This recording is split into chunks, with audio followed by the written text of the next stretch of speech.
Well, welcome back. I didn't go out to make a video today because I knew I wanted to make this video today. And I just wanted to take a minute. This is our 27th video. So before we hit the big, 31 for the end of the month of January, I thought that I would just sort of go over some of the equipment that I am using so that in case you want to go ahead and get started making your own videos, even if it's just personal videos with your family, you can kind of see what I'm using. None of it is very expensive, and it's pretty easy to get. I will put links in the description below for this video of where you can find these items. So you already know that I am using the PGY Tech Mantis Pod, and this is my fake phone, by the way. You remember my fake phone. So this is something that I can, use if I am doing selfie kind of talking, or if I want to make sure that I'm getting everything. It does extend, and I have it extended here, sitting on the back of a chair, so that I can get even further away from me. It kind of turns into like its own selfie stick. Now, in addition to that, what makes this really appealing to me is this little piece right here. When it folds out to be a tripod, this little piece is hanging on the back of a chair. In fact, a chair just like the one I'm sitting in, my dining room chair.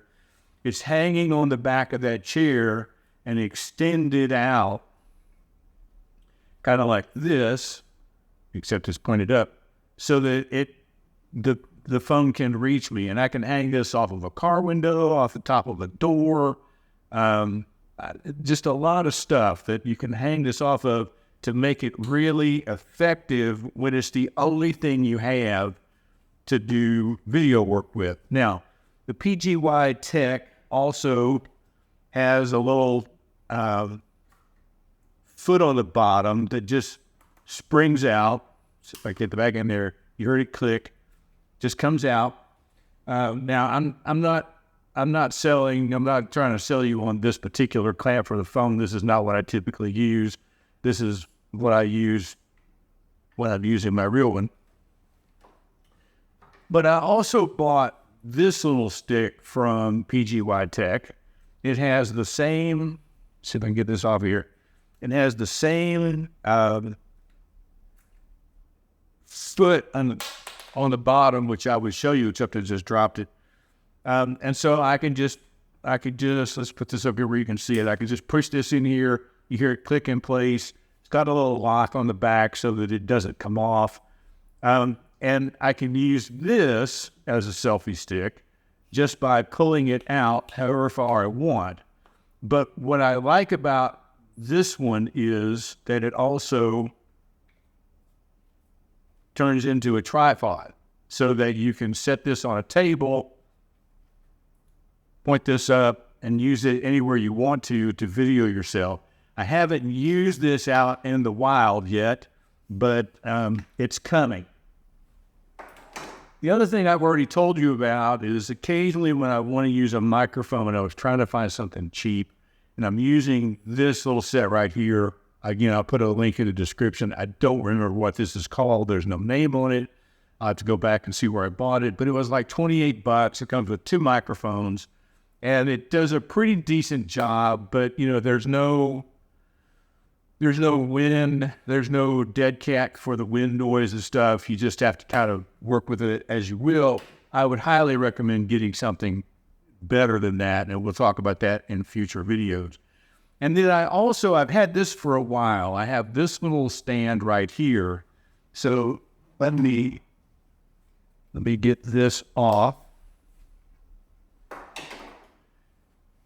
And this is just, it is the size of a credit card. It fits in my little hard wallet that I carry. And all you have to do is just flip this around and then turn the sides up. And this becomes a little tabletop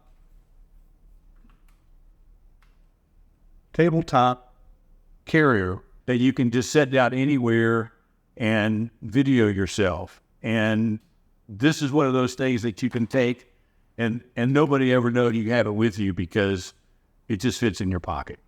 Those are the things that I'm using right now. As I mentioned before, I'm trying not to use any lights other than the natural lights in the house or the natural lights outside.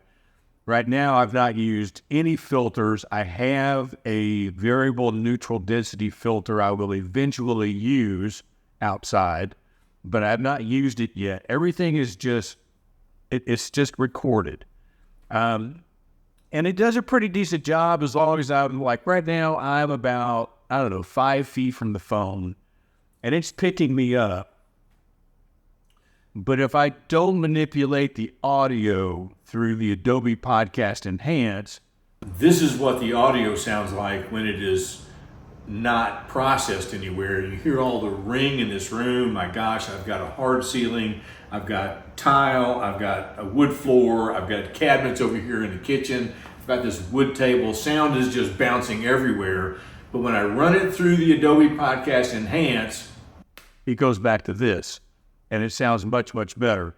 And I have learned that the Adobe Podcast Enhance defaults to 90% in whatever it is that it's doing.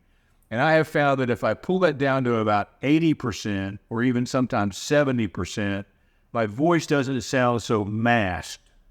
It kind of dampens your voice a little bit if you do too much processing. So anyway, those are the things I'm using, and as we go forward and do other videos, just keep in mind, behind the scenes where you can't see it, that's what's happening. And we'll see you tomorrow with another video.